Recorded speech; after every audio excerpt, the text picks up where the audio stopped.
Assalamualaikum warahmatullahi wabarakatuh. Kembali lagi di channel Berita Mistis.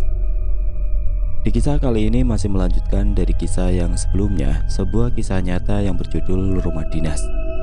Sebuah kisah dari tulisannya Kaguru Venomku. Dan sebelum kita lanjut ke ceritanya, tekan dulu tombol like video ini dan jangan lupa tekan juga tombol subscribe channel ini dan nyalakan juga lonceng notifikasinya agar tidak ketinggalan cerita-cerita lainnya dari channel ini. Dan seperti apa untuk kelanjutan dari kisah ini? Langsung saja kita simak berikut ini.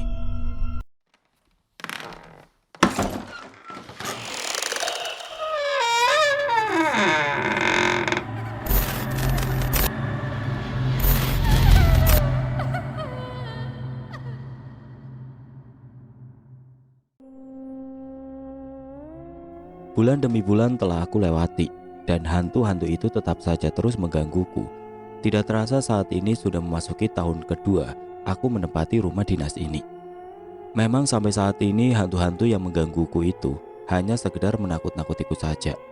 Tidak ada hal-hal yang membahayakanku sejauh ini, kecuali dengan psikisku yang mulai terganggu karenanya. Mungkin aku pun sudah mulai lelah untuk terus diganggu oleh hantu-hantu itu. Sepintas teringat aku akan ucapan Halil dulu.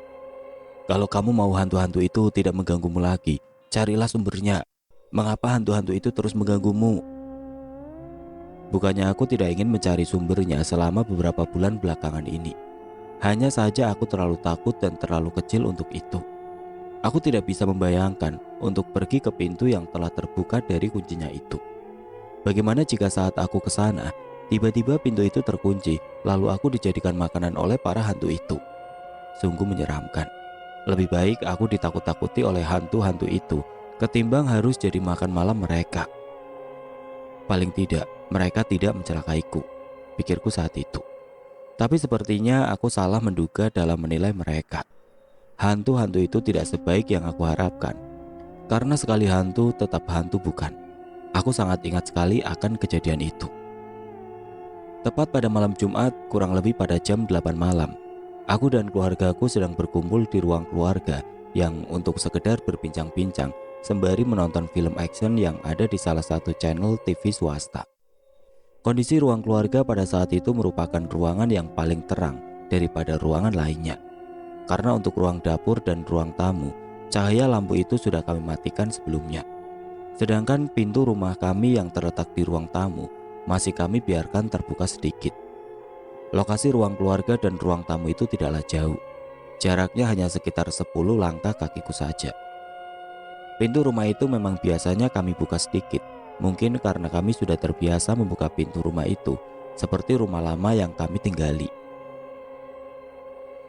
Tapi akan kami tutup kembali jika angka jarum jam sudah menunjukkan pada angka 9. Ya, berkumpul bersama-sama di ruang keluarga memang sedikit mencairkan suasana yang sepi di rumah ini. Sesekali tawa dan canda menghiasi ruang keluarga ini, dan sesekali kami pun terpaku akan film yang kami tonton pada waktu itu. Sungguh momen yang tidak pernah akan aku lupakan. Jarum jam pun sudah menunjukkan angka 9, dan ini waktunya untuk mengunci pintu utama yang berada di ruang tamu. "Bang, tolong kuncikan pintunya," pinta papaku. Biasanya papakulah yang selalu mengunci pintu rumah itu. Mungkin karena film kali ini cukup seru, sehingga berat untuk papaku meninggalkan sofa, walau hanya sebentar. Jadi terpaksa aku yang harus mengambil alih untuk mengunci pintu rumah itu. "Iya, Pak," sautku dengan malasnya. Dengan jalan yang lumayan cepat, aku pun bergegas ke arah ruang tamu yang cukup gelap untuk mengunci pintu itu. Tap, tap, tap.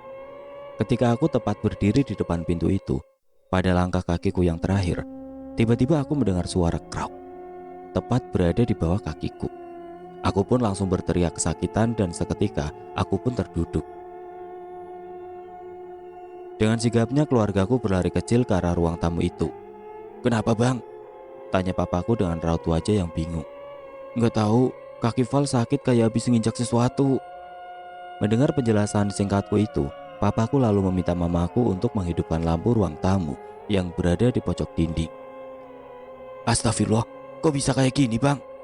ucap papaku dengan cemasnya. Rasanya kakiku itu sangat-sangat sakit. Semakin sakitnya lihat kaki sendiri saja, aku tidak sanggup rasanya karena pikiranku sudah terfokus untuk menahan sakitnya ini.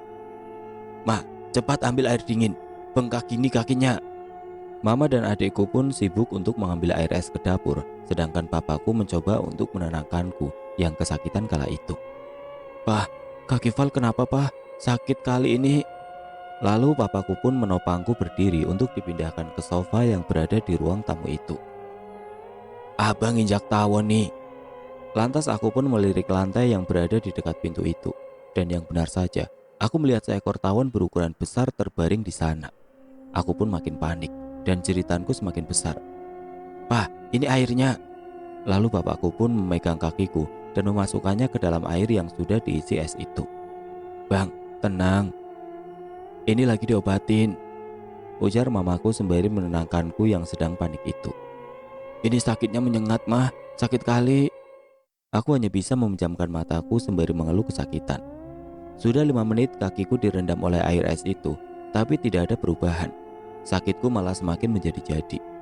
Melihat kondisiku yang seperti itu, papaku langsung bergegas mengambil kunci mobilnya dan membawaku ke tukang pijit guna untuk mengobati kakiku ini. Mama dan adikku pun juga ikut pergi menemani kami. Ketika kami semua sudah berada di dalam mobil yang terparkir tepat di depan pintu rumahku, pada saat itu posisiku berada di belakang sendirian karena posisi kakiku memanjang ke bangku. Aku melihat ke arah jendela di samping pintu itu. Entah kenapa pandanganku tidak mau lepas dari jendela yang gordenya sedikit terbuka itu.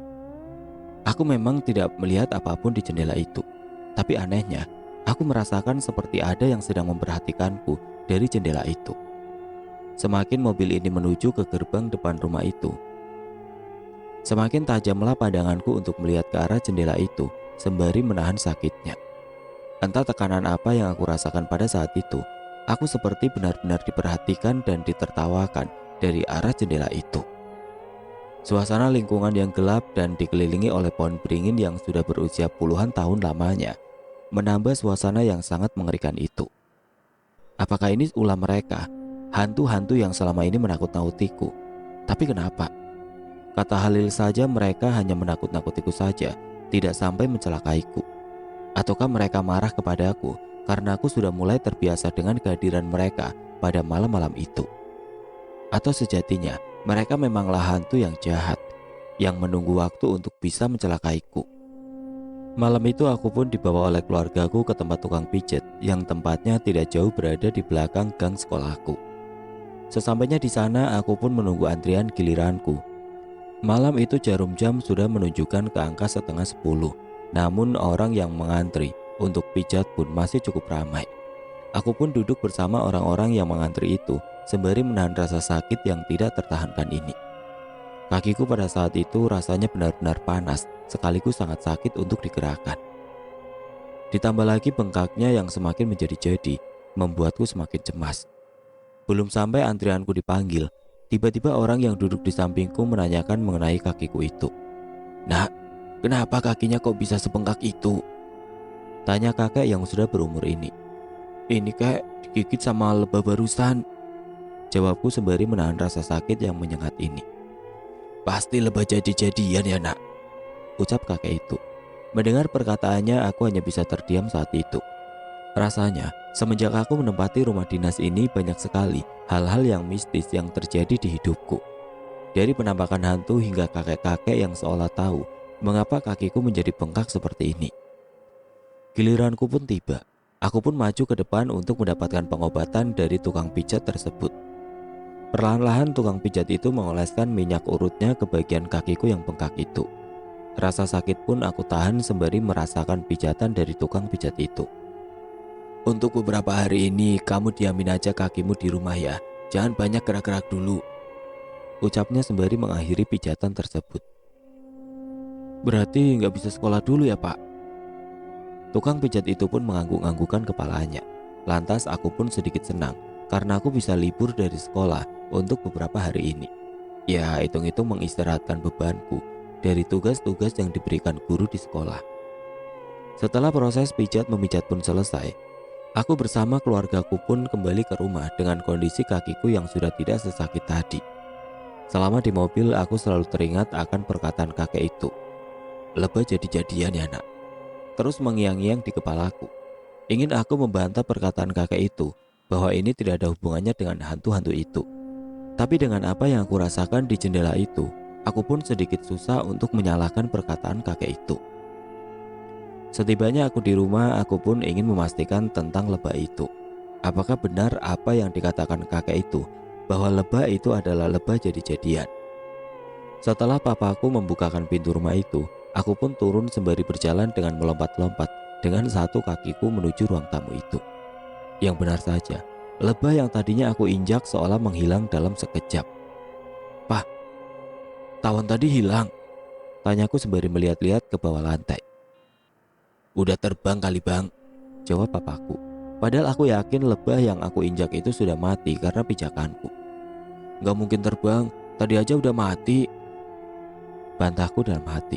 Sekali lagi bulu kuduku lagi-lagi merinding mengenai apa yang aku alami ini. Jikalau itu memang benar adalah lebah jadi-jadian, berarti memang hantu-hantu itulah yang mengirimnya, bukan? Kalau tidak, siapa lagi selain mereka? Toh mereka yang selalu menjahili diriku.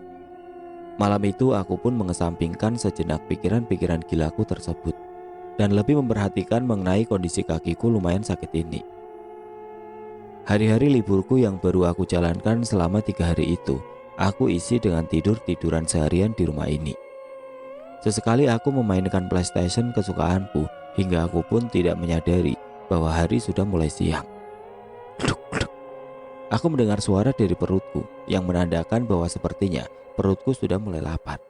Aku pun berjalan dengan terbata-bata menuju dapur dan melihat mamaku yang sedang memasak.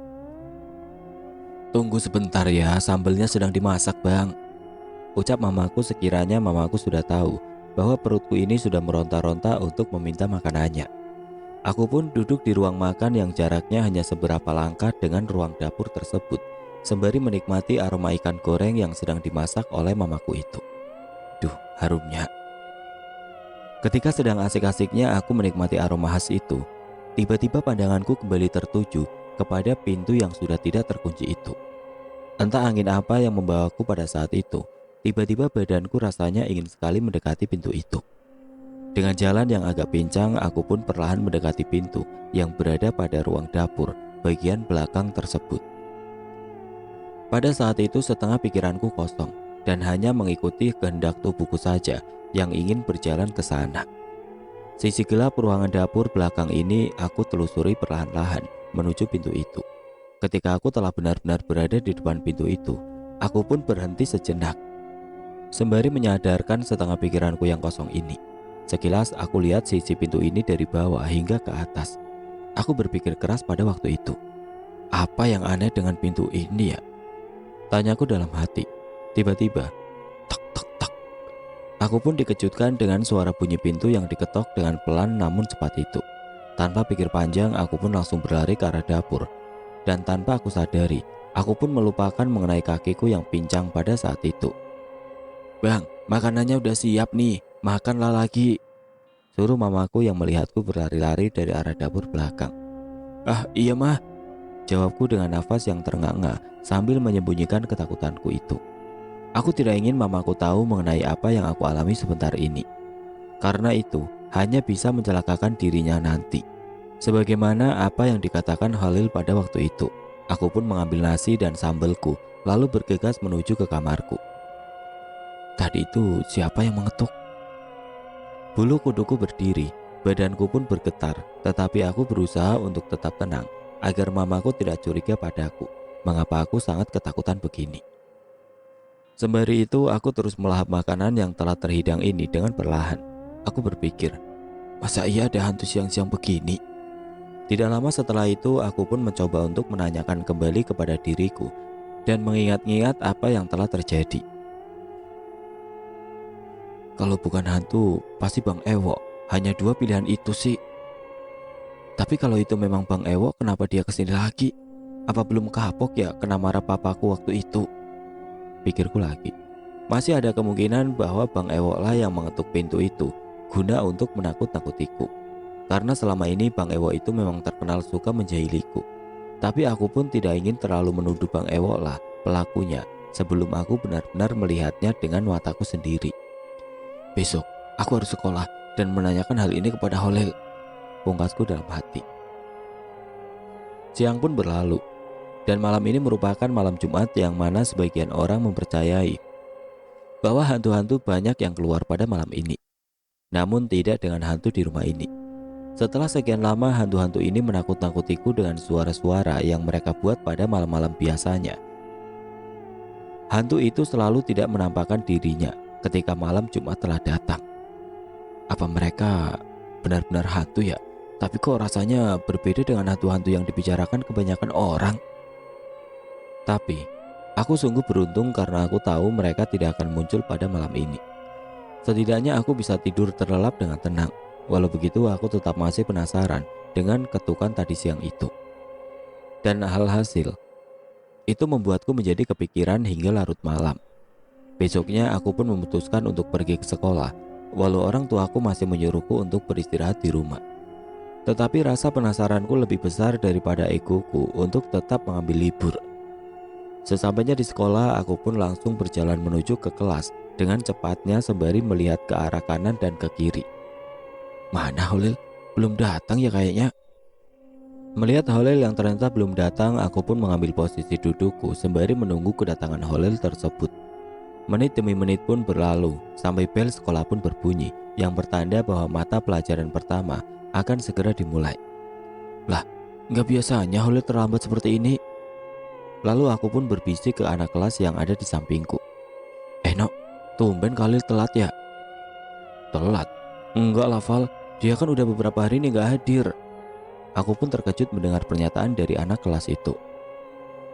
Waktu kamu nggak sekolah, dia juga udah nggak sekolah hari itu Val. Kira-kira kenapa ya si Holil nggak sekolah? Tanyaku guna memastikan bahwa Holil baik-baik saja. Guru sih bilang sakitnya kambuh lagi. Seperti yang telah aku ceritakan sebelumnya, bahwa kondisi Holil itu memang dari dulu tidaklah sehat. Ketahanan tubuhnya lebih rendah daripada kebanyakan orang pada umumnya. Aku pun cukup sedih mendengarnya, sehingga aku pun melupakan kepentinganku itu sejenak dan berusaha untuk mendoakan yang terbaik untuknya. Semoga cepat sembuh ya Lil, ucapku dalam hati. Aku sempat berpikir, apakah sakitnya itu ada hubungannya dengan hantu-hantu yang pernah bertemu dengannya ya? Karena seperti apa yang telah dia ucapkan sebelumnya, kalau kamu menceritakan kejadian hantu kepada orang lain, hantu itu pasti akan mendatangimu dan bisa-bisa mencelakaimu serta orang-orang yang mendengarkannya. Sekilas aku pun terdiam akan pikiranku itu. Entah kapan semua ini akan berakhir, semua teror-teror ini, pikiran-pikiranku yang sudah mulai kacau ini, karena hantu-hantu itu membuat psikisku menjadi kacau pada saat itu. Apa yang aku alami pasti sedikit-sedikit akan aku kaitkan dengan hal-hal yang berbau mistis. Hari pun sudah menunjukkan pukul 4 sore dan bel sekolah pun telah berbunyi, yang menandakan bahwa sudah waktunya untuk pulang ke rumah. Tapi sayangnya hari ini aku tidak bisa pulang cepat, karena kebetulan hari ini adalah jadwal piketku. Lek, aku izin gak piket ya hari ini, kakiku masih sakit. Ucapku dengan harapan aku bisa pulang cepat dengan alasan itu. Ya nggak bisa gitulah, ke sekolah aja udah bisa, masa piket nggak bisa? Mending nggak usah ke sekolah tadi Val, lagian yang piket juga kita berdua. Ucapnya sungguh perkataan yang menusuk. Aku yang sudah agak bad mood itu terpaksa menjalankan tugas piket itu. Bangku demi bangku aku susun dengan rapi dan satu persatu isi dalam meja aku keluarkan agar sile itu bisa menyapunya dengan bersih. Ketahuan kali anak-anak di sini piketnya nggak bener. Masa sisa-sisa sampah dari minggu kemarin masih aja numpuk? Kesalku sembari melihat tumpukan sampah yang ada di bawah mejaku minggu lalu masih ada di sana. Di saat aku sedang mengeluarkan isi yang ada di bawah meja itu, terlihat pada meja Halil ada sebuah coretan yang membuatku penasaran untuk membukanya. Pasalnya kertas itu dilipat dengan rapi dan di atasnya terdapat tulisan, "Bagi yang mengerti tolong dibuka." Awalnya aku kira itu hanyalah sebuah surat cinta yang ditunjukkannya untuk gadis yang dia sukai di kelas. Tetapi ternyata bukan. Terdapat coretan dan juga gambar-gambar aneh yang dibuat di kertas itu. Sungguh pada saat itu aku tidak mengerti gambaran apa yang dia buat pada saat itu.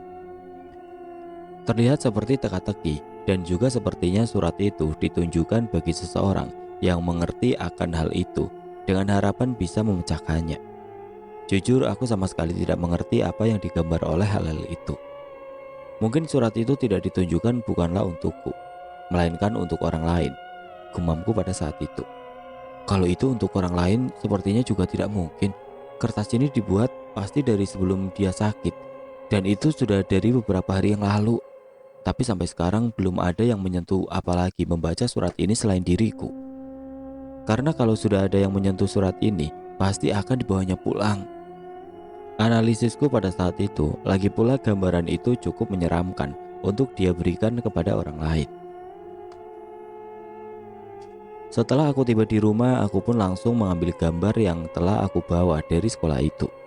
Sekilas gambar itu tampak menyeramkan menurutku, dan juga penuh dengan teka-teki di dalamnya. Mengapa tidak? Yang aku lihat pada gambar itu adalah sebuah rumah di tepi sungai. Dan ada sebuah jembatan roboh yang menghubungkan antara jalan ke rumah tersebut.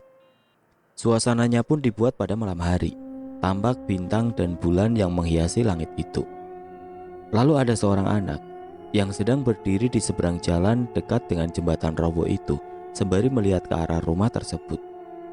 Seakan dia ingin pergi untuk ke rumah itu, dan aku juga melihat di sisi tepi sungai itu ada sebuah kayu yang ukurannya tidak terlalu besar. Aku memikirkan dengan keras apa yang sedang Halil beritahukan kepada aku. Rumah siapa itu? Mengapa ada jembatan yang roboh? Dan yang paling membuatku ganjal adalah anak itu. Siapa anak yang Halil maksud pada gambarnya itu?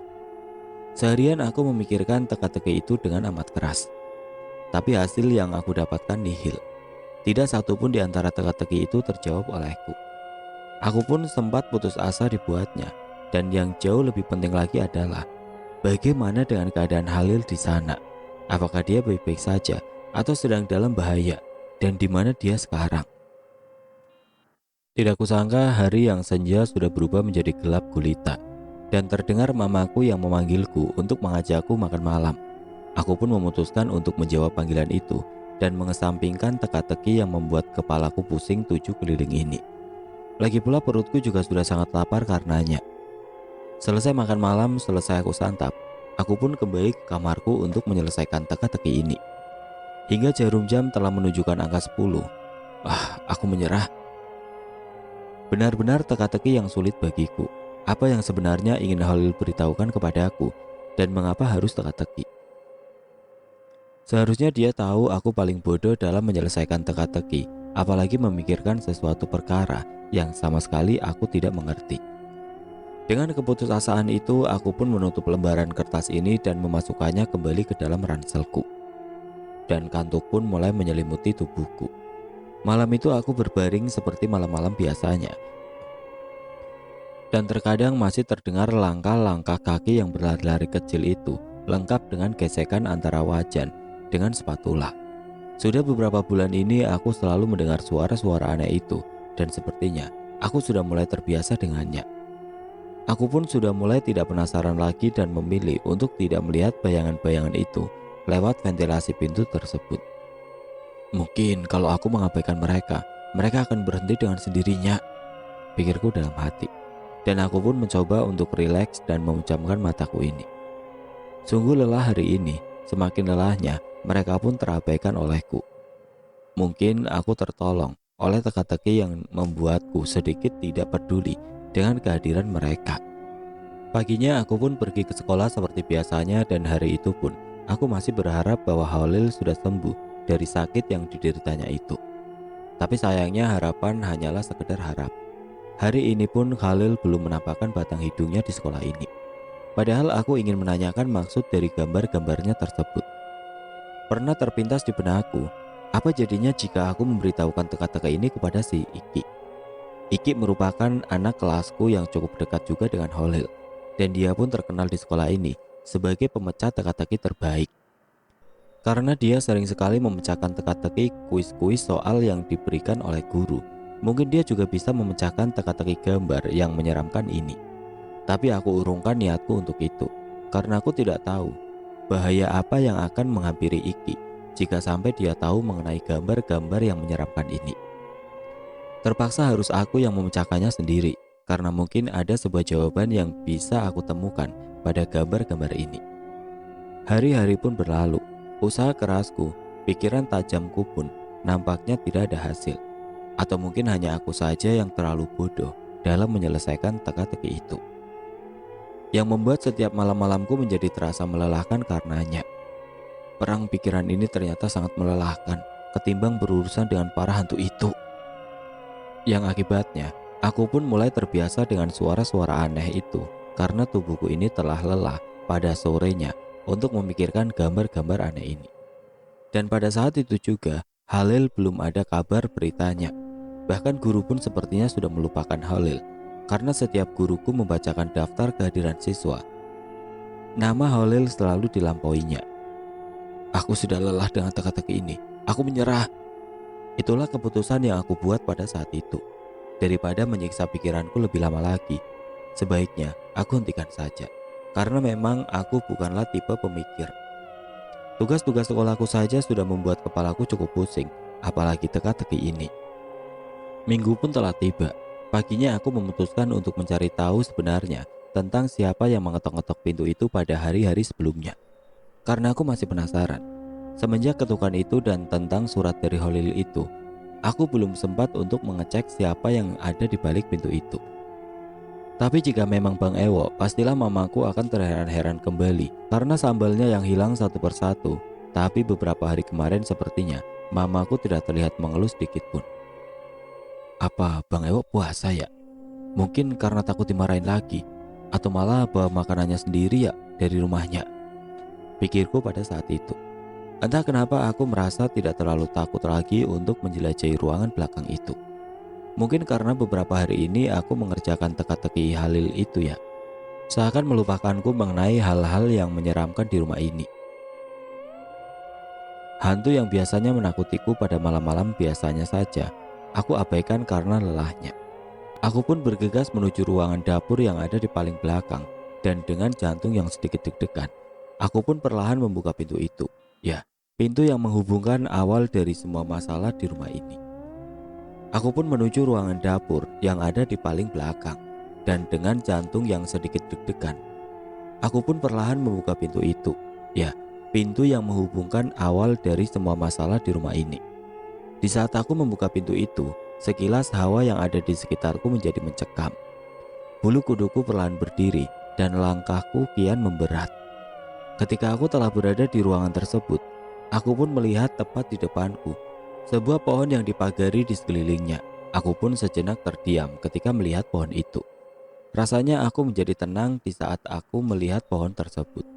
Entah apa yang ada di dalam pohon itu, atau hanya firasatku saja. Lalu aku pun melihat gembok yang ada pada pagar itu telah copot. Padahal sebelumnya gembok yang ada pada pagar itu masih terkunci dengan rapi. Dan aku sangat ingat sekali, tidak mungkin Bang Ewo yang melepaskan kuncinya tersebut. Karena semenjak Bang Ewo menginap di sini, tidak ada satupun yang ke ruangan ini lagi. Shh. Tiba-tiba ada hembusan angin yang tidak terlalu kuat, namun cepat melewati telingaku. Seketika aku pun terkejut dan langsung berlari ke ruang dapur. Apaan tadi itu? Tanyaku dalam hati. Telingaku langsung berdiri pada saat itu. Rasanya seperti dihembus oleh seseorang. Sebenarnya tidak ada hal aneh yang ada pada pohon itu. Hanya saja perasaan yang sedikit berbeda ketika aku melihat pohon itu. Perasaan yang tenang, hampa dan dingin. Ya, rasanya di ruangan itu lebih sedikit dingin daripada suhu yang ada di dalam sini. Padahal tidak ada AC di sana, dan lagi atapnya pun terbuka. Aku pun memutuskan untuk mengunci kembali dengan gembok pintu belakang itu, agar tidak ada maling yang masuk ke dalam rumah ini. Oh ya, masih ada satu lagi pintu yang belum terkunci. Ingatku pada saat itu. Aku pun langsung bergegas pergi ke halaman samping belakang untuk mengunci pintu yang sudah dibuka Bang Ewo waktu itu. Ketika aku telah mengunci pintu tersebut, aku pun sekilas melihat gudang berkas yang ada di depan pintu itu. Aku merasakan ada seseorang di dalam gudang arsip itu. Padahal tidak ada siapa-siapa ketika itu. Aku pun tidak ingin mengeceknya jauh lebih dalam lagi. Lantas aku pun langsung berlari menuju ke ruang tamu ketika itu. Sudahlah, aku tidak ingin lagi mencari tahu hal-hal yang seharusnya tidak aku ketahui, gumamku dalam hati. Ya, mungkin ada benarnya juga. Untuk apa mencari tahu hal-hal yang seharusnya tidak kita ketahui? Kalaupun hantu itu ada, biarlah tetap menjadi hal yang tersembunyi. Tidak perlu dicari untuk mencari kebenaran bahwa hantu itu ada. Karena pada dasarnya dunia manusia dan dunia para hantu itu memang sudah berbeda. Ketika kita mencari-cari tahu tentang dunia yang berbeda itu hanya membuat gerbang antara dunia manusia dan dunia hantu itu menjadi tidak seimbang. Itulah argumen yang bisa aku berikan ketika itu untuk diriku. Pemikiran seperti itu aku dapatkan ketika aku menonton anime kesukaanku yang berjudul Inuyasha, di mana sang peran utama memasuki dunia manusia, dan begitupun sebaliknya, yang pada akhirnya pembatas gerbang antara kedua dunia itu hilang. Yang mana kalau tidak manusia yang terjebak di dunia hantu, bisa jadi hantulah yang terjebak di dunia manusia. Dan setelah hari itu aku pun menjalankan aktivitas hari-hariku dengan biasanya. Ya, walau para hantu itu masih saja menggangguku di setiap harinya. Meski kini aku sudah terbiasa dengan hal-hal itu. Jadi aku tidak terlalu takut lagi karena para hantu itu bermain di rumah dinas ini. Dan lagi ketika hari itu hingga kini, Halil pun belum bisa masuk sekolah. Padahal sekarang kami sudah hampir memasuki akhir tahun kedua atau akhir tahun 2008 semenjak aku pindah ke rumah dinas ini. Dan masalah gambar yang Halil berikan kepadaku, sampai akhir tahun kedua ini aku masih belum bisa menyelesaikannya. Aku pun berharap Halil cepat kembali ke sekolah karena aku sangat penasaran dengan apa yang sebenarnya dengan gambar ini. Dan pesan apa yang sebenarnya yang ingin Halil sampaikan kepadaku mengenai gambar ini. Tahun kedua pun telah usai, masuk ke awal tahun ketiga, awal tahun 2009. Kami pun saat ini sudah memasuki kelas 5. Tapi aku tidak tahu apakah Halil juga naik kelas pada saat itu, karena dari wali kelas pun tidak ada keterangan yang menyatakan bahwa Halil sudah tidak bersekolah lagi ataupun Halil tinggal kelas. "Bang, sudah kelas 5 kan sekarang?" sahut papaku ketika aku sedang asik bermain game di kamarku. "Iya, Pak. Kenapa, Pak?" "Udah waktunya untuk dihitan nih." Mendengar perkataan papaku itu, aku pun sejenak berhenti dari aktivitasku bermain game. "Ah?" jawabku terkejut. Maklum pada saat itu aku sangat takut mendengar yang namanya hitan. Bagiku, itu hal-hal yang paling menakutkan di hidupku ini. Aku belum siap untuk itu. "Udah kelas 5 ini harus wajib dihitan, Bang," jelas papaku. Aku pun langsung menolaknya dan mengatakan bahwa aku belum siap. Tapi papaku meyakinkanku untuk dihitan dengan diiming-imingi komputer. Bagiku itu adalah pilihan berat, karena memang sudah beberapa tahun ke belakang ini aku sangat mengidam-idamkan komputer. Karena beberapa tahun belakangan ini aku juga sering untuk bermain ke warnet yang letaknya tidak jauh dari rumahku, hingga mama dan papaku sering memarahiku karena terlalu sering keluar dan menghabiskan uang untuk itu. Lalu aku pun langsung mengiyakan apa yang papaku pinta. "Tapi Pak, gak sakit kan?" Papaku hanya membalas dengan tawa candaan pada saat itu.